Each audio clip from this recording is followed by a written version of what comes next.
Three underdogs that I think have a great chance of winning the division in 2020. Let's get it going here. Now, these underdogs are at plus 325 or worse, okay? So let's start with the Chicago Bears at plus 325. Now, the Bears went 12-4 in 2018. Last year, they were 8-8, didn't really run the ball, right? Now they got 12,000 tight ends on the roster. Matt Nagy, go back to running the ball, right? Is it going to be Mitch Trubisky? Is it going to be Nick Foles? I really don't know. I think Mitch Trubisky will get another chance. Year 3 maybe there in Matt Nagy's offense. I think they're going to be better. And defensively, Akeem Hicks got hurt last year. Oh, that was a problem for Chicago. He's healthy. Now they got Robert Quinn. Leonard Floyd could not get to the quarterback last year. Too many double teams on Khalil Mack. So I feel that defense is going to come back to their 2018 ways. Let's see if Danny Trevathan can remain healthy, right? So I like the Bears to kind of bounce back. And when we look at this division,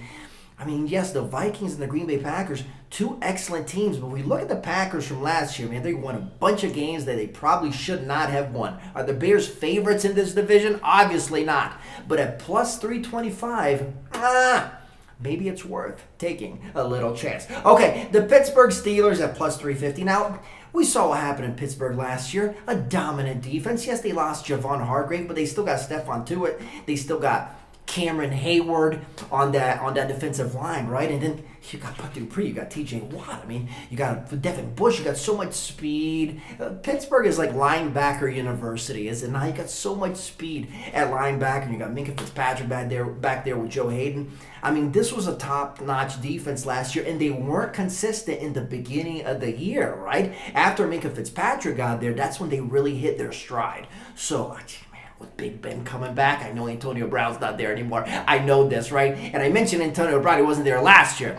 But Juju Smith-Schuster, man, in 2018, he went over 100 receptions. I look for a bounce-back season from Juju. Maybe not 100 receptions, but with Big Ben back in the fold, man. It was an 8-8 team without a quarterback last year. I really think this team can win 10, 11 games. I understand that Lamar Jackson plays for the Baltimore Ravens. He was the MVP in 2019, but I like the Steelers to really threaten this division. They're at plus 350 to win it. Okay, how about the Rams? Now, yes, I know. The Rams were a 9-7 team last year. San Francisco, Seattle are really good clubs, and Arizona is up and coming. Rams are moving into a new stadium.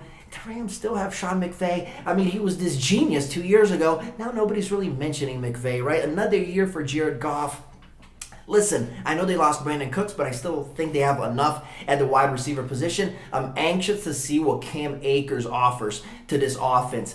The big thing here is their offensive line. Didn't do a good job last year, but Andrew Whitworth is back in the fold. He re-signed with the team. So if the offensive line can bounce back, man, I think the Rams can be a great team again. Defensively, I am a little worried. They lost Dante Fowler Jr., Eric Weddle retired, so they had some losses here. Corey Littleton also, so they had some losses during the offseason. But listen, you got Leonard Floyd now, you got Terrell Lewis, which is a linebacker I really like out of Alabama, man. Plays like his hair is on fire, so that's a guy for us to keep an eye on.